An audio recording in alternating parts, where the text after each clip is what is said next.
Nations Intergovernmental Panel on Climate Change report shows that we must carry out immediate, rapid, and sizable cuts to emissions to avoid disastrous consequences. So some of us are asking why we moved our goalpost from 2 degrees to 1.5 degrees. Why? Because science says so. We must listen to the warnings coming from the global scientific community, tackle the climate crisis this decade, and honor the Paris Agreement and the 2030 Sustainable Development Agenda. The shift to clean energy is key to achieving the necessary reductions in greenhouse gas emissions, and we can no longer postpone it. This transition requires a significant effort, and governments must be ready to support their citizens and businesses through it. But it also offers opportunities to boost growth, create jobs, and reduce inequalities. Both the public and the private sectors must do their shares. Governments can set short and long-term goals and ensure political, financial, and regulatory stability. But they can't do everything. Private companies accelerate the uptake of clean technology, foster innovation, and promote large-scale production. Public financing helps to attract green finance and reduce risks for private sector investments. Public-private partnerships bring the two together. We must support private-led initiatives that insert social and environmental priorities into their production models, such as His Royal Highness Prince Charles' initiative on sustainable markets. Italy's G20 presidency wants to boost economic growth and make it more sustainable. We owe it to our citizens, our planet, and to future generations. It is now my pleasure to leave the floor to His Royal Highness the Prince of Wales. And after him, I'll give the floor to Mr. Brian Moynihan. Please, Prince Charles. Prime Minister, I'm most grateful to you for inviting me to address this immensely important meeting. I know you have many pressing issues of the day, but none is more pressing than the future health of our planet and of the people who inhabit it.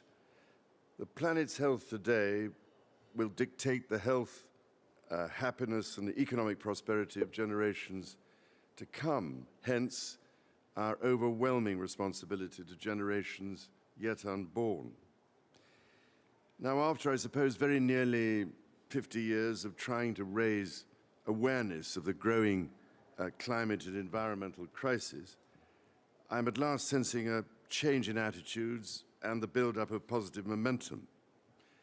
As you know, listening is often more important than speaking, and I have listened closely to leaders of many countries, particularly Commonwealth nations, whose communities are some of the most climate vulnerable on this earth.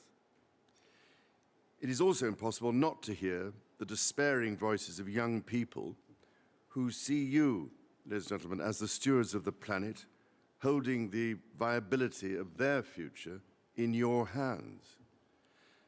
And I've listened to those leaders of the private sector who are now more and more anxious to invest in the projects and new technologies that could establish a more rapid transition to sustainability.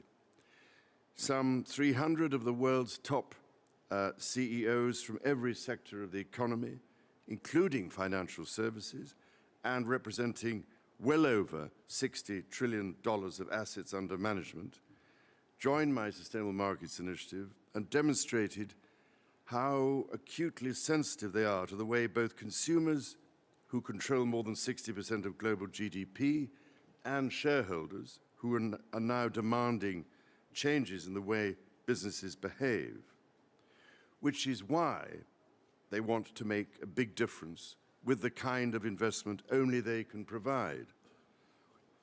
Following the recent COP15 biodiversity meeting in China and with this week's COP26 climate change conference in the United Kingdom, it is only too clear that we will need trillions of dollars of investment every year to create the necessary new infrastructure and meet the vital 1.5 degrees climate target that will save our forests and farms, our oceans and our wildlife.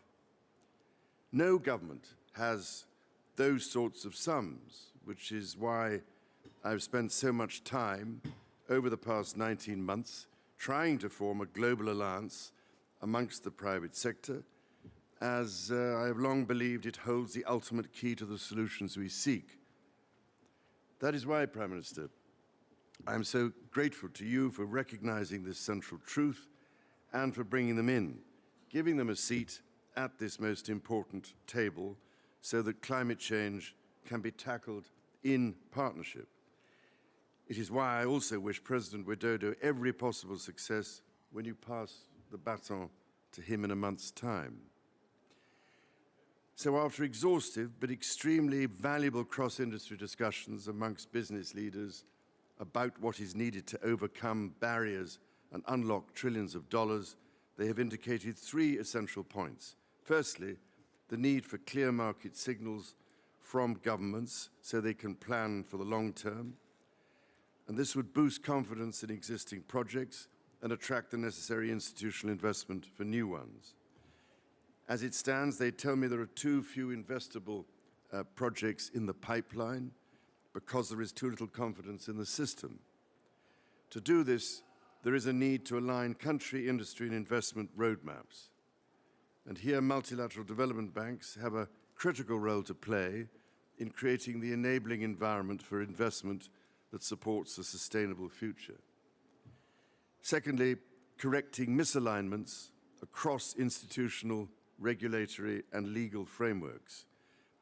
Realigning incentives, putting a proper value on carbon, finding innovative and sustainability-aligned ways to address the growing debt burden, as well as implementing country platforms, seem absolutely critical if we are to support the poorest and most vulnerable countries as the transition occurs.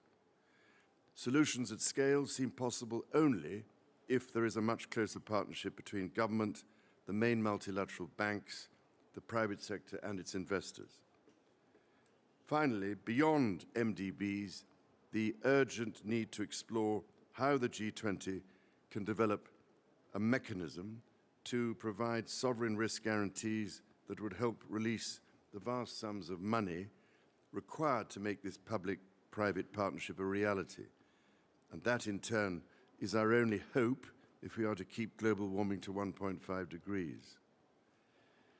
Ladies and gentlemen, COP26 begins in Glasgow tomorrow. Quite literally, it is the last chance saloon. We must now translate fine words into still finer actions. And as the enormity of the climate challenge dominates people's conversations, from newsrooms to living rooms, and as the future of humanity and nature herself are at stake, it is surely time to set aside our differences and grasp this unique opportunity to launch a substantial green recovery by putting the global economy on a confident, sustainable trajectory and thus save our planet. And from what they tell me, the private sector is already there, eager to work with you and ready to play a hugely significant and game-changing role.